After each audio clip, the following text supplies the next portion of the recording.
यौन शोषण के मामले में जोधपुर की जिला अदालत ने सोमवार को आसाराम को 14 दिन की न्यायिक हिरासत में भेज दिया। आसाराम की जमानत याचिका पर सुनवाई आज सुबह 11 बजे होगी। जोधपुर जेल के अधीक्षक ने बताया कि आसाराम को जेल में दरी, पट्टी, कंबल, थाली, मग दिया गया है और अगर उसे स्वास्थ्य संबंधित कुछ भी जरूरत होगी तो वो भी दिया जाएगा। 2 हफ्ते से पहले तक देश की नजरों में जो संत था, जिसे उसके भक्त भगवान मानते थे, उसको सोमवार को 14 दिनों की न्यायिक हिरासत में भेज दिया गया।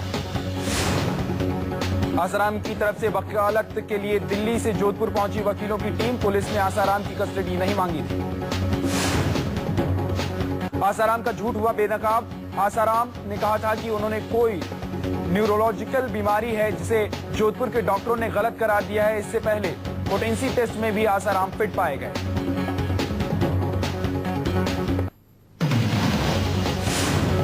नाबालिग से यौन शोषण के इल्जामों का सामना कर रहे आसाराम को Jodhpur central jail barrack number 1 में रखा गया है।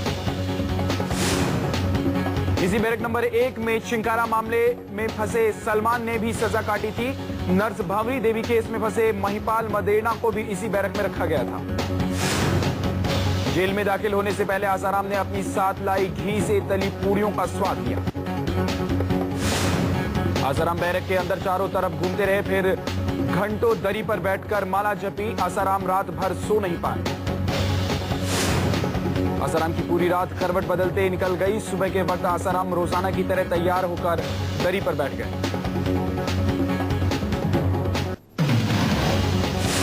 आसाराम के खिलाफ बिहार धार्मिक न्याय बोर्ड के आचार्य किशोर कुणाल ने कहा, आसाराम जैसे लोग जो कर रहे हैं वो धर्म के लिए खतरे की घंटी है। घंटाल बाबा के समर्थकों की गुंडागर्दी जारी है। मुंबई में आसाराम के समर्थकों ने न्यूज 24 की टीम को शूटिंग करने से रोक दी, धमकी दी। योग गुरु रामदेव ने कहा कि संतों और धार्मिक गुरुओं को अकेले महिलाओं के साथ रुकने से बचना चाहिए। उनका मानना है कि ऐसा हिंदू शास्त्रों में कहा गया है। रामदेव ने कहा कि भारतीय संत की परंपराओं बहुत महान है, उन्हें किसी एक संत पर आरोप से बदनाम नहीं किया जा सकता। हमें तहकीकात पूरी होने तक सब्र रखना चाहिए। 14 दिन के जेल भेजे गए आसाराम के खिलाफ हैदराबाद के लोगों ने किया प्रदर्शन। बलात्कार के आरोप झेल रहे आसाराम को सख्त सजा देने की मांग की गई।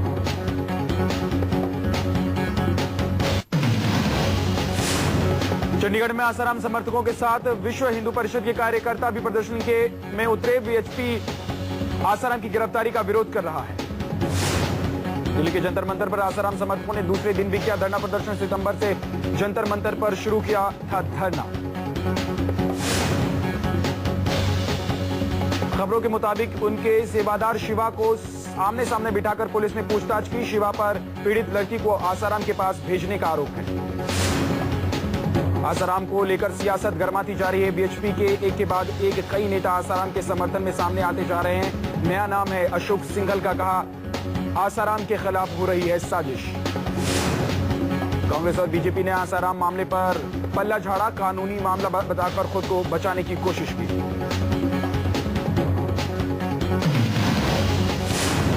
राज्यसभा में सोमवार को खाद्य सुरक्षा विधेयक ध्वनि मत से पारित हो गया। विधेयक लोकसभा में पहले ही पारित हो चुका है। संसदीय कार्य राज्य मंत्री राजीव शुक्ला का बयान, जब गैस की कीमत घटी थी तो विपक्ष ने सरकार की तारीफ नहीं की। अब जब तेल की कीमतें बढ़ रही हैं तो बयानबाजी हो रही है। समाजवादी पार्टी ने रुपए की गिरती हालत को लेकर सरकार से कार्रवाई की मांग की है। नरेश अग्रवाल बोले, सरकार को सख्त कदम उठाने की जरूरत। पेट्रोल की बड़ी कीमत पर देश भर में गुस्से की आग भड़क गई है। इलाहाबाद में केंद्र सरकार के खिलाफ नारेबाजी, पुतला फूंका। कानपुर में पेट्रोल और डीजल की कीमत में इजाफे को लेकर समाजवादी पार्टी के प्रदर्शन में गुंडागर्दी पर उतरे एसपी वर्कर्स, गाड़ियों के साथ तोड़फोड़ की और हंगामा किया।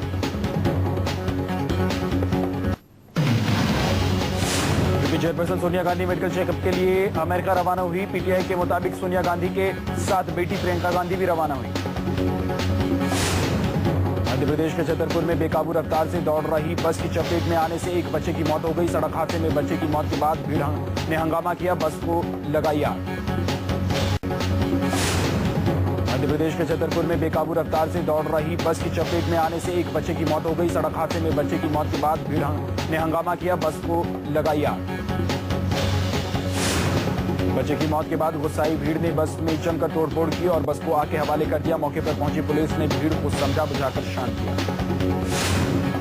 लखनऊ में खुद को सब इंस्पेक्टर बताकर लोगों से ठगी करने वाले एक शख्स को पुलिस ने अरेस्ट किया। खाकी वर्दी पहनकर लोगों पर रौब हाटने वाले के बाद करता था वसूली। मायानगरी में मशहूर एक्शन डायरेक्टर टीनू वर्मा को बोरीवली कोर्ट ने 14 दिनों की न्यायिक हिरासत में भेज दिया है। टीनू पर अपने भाई के साथ मारपीट करने का आरोप है।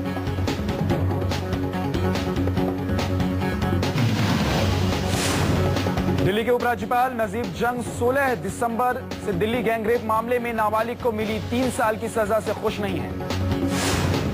31 अगस्त को आए फैसले में नाबालिग को सामूहिक दुष्कर्म और हत्या के मामले में दोषी करार देते हुए 3 साल कैद की सजा सुनाई गई।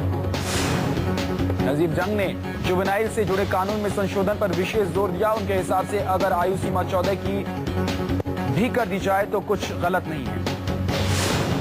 केंद्रीय गृह मंत्री सुशील कुमार शिंदे ने कहा कि अंडरवर्ल्ड डॉन दाऊद इब्राहिम को भी भारत लाकर उसके खिलाफ कानूनी कार्रवाई की जाएगी।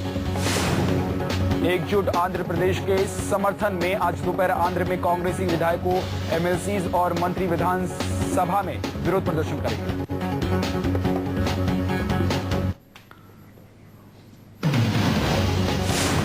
दिल्ली के रंजीत नगर इलाके में मामूली कहासुनी के बाद 9वीं कक्षा एक छात्र की कुछ लोगों ने पीट कर हत्या कर दी। पुलिस ने दोनों आरोपियों को हिरासत में ले लिया है। पुलिस के मुताबिक दोनों आरोपी नाबालिग हैं। यूपी के रोडीमल कॉलेज के हॉस्टल में छात्रों के 2 गुटों में जबरदस्त झड़प हो गई, जिसमें एक छात्र गंभीर रूप से घायल हो गया। वियतनाम में हुए बॉडी बिल्डिंग प्रतियोगिता में भारतीय खिलाड़ियों ने 10 मेडल जीतकर एक कीर्तिमान स्थापित किया है। इससे पहले भारतीय खिलाड़ियों ने बॉडी बिल्डिंग प्रतियोगिता में इतनी बड़ी संख्या में कभी मेडल नहीं जीते थे। भारतीय खिलाड़ियों को 5 स्वर्ण, 2 रजत और 3 ब्रॉन्ज मेडल हासिल हुए। इसमें 100 किलो वजन के लिए 2 गोल्ड पदक मुरलीधर ने जीता।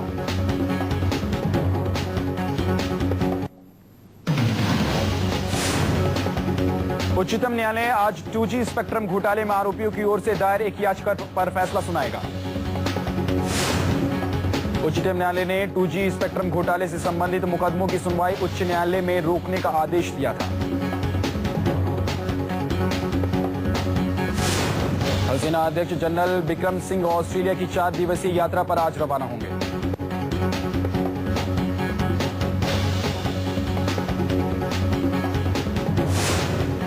मुंबई में 4 साल की एक बच्ची का अपहरण और उसके साथ रेप का मामला सामने आया है। बच्ची को अस्पताल में भर्ती कराया गया है, जहां उसकी हालत नाजुक बताई जा रही है।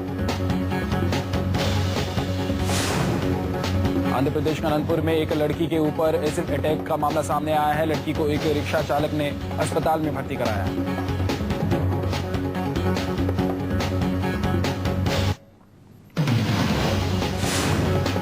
एयरफोर्स में शामिल हुआ सबसे बड़ा परिवहन विमान। इंडियन एयरबेस पर शानदार समारोह में वायुसेना को मिला जंबो जांबाज। अमेरिका से खरीदे गए विमान को रक्षा मंत्री ने औपचारिक रूप से सेना में शामिल किया। एयरफोर्स में C-17 ग्लोब मास्टर के शामिल होने के बाद सीमा पर सैनिकों और टैंक उपकरणों और रसद को जल्द से जल्द पहुंचाने की क्षमता में बढ़ोतरी होगी। भारी भरकम टैंक और बख्तरबंद गाड़ियों को ले जाने में सक्षम इस मालवाहक जहाज में 77 टन से अधिक भार ढोने की क्षमता है। अमेरिकी C-17 150 सैनिकों को ढोने की क्षमता रखता है। इस विमान ने रूस के IL-76 की जगह ली है, जो अब तक वायुसेना के बेड़े में शामिल रहता था। IL-76 की क्षमता करीब 40 टन वजन ढोने की है। वायुसेना ने साल 2011 में हुए समझौते के तहत 10 अमेरिकी विमानों का ऑर्डर दिया था और इसमें से 3 भारत को मिल चुके हैं। अमेरिकी वायुसेना अगले साल के अंत तक सभी 10 विमान सौंप देगी।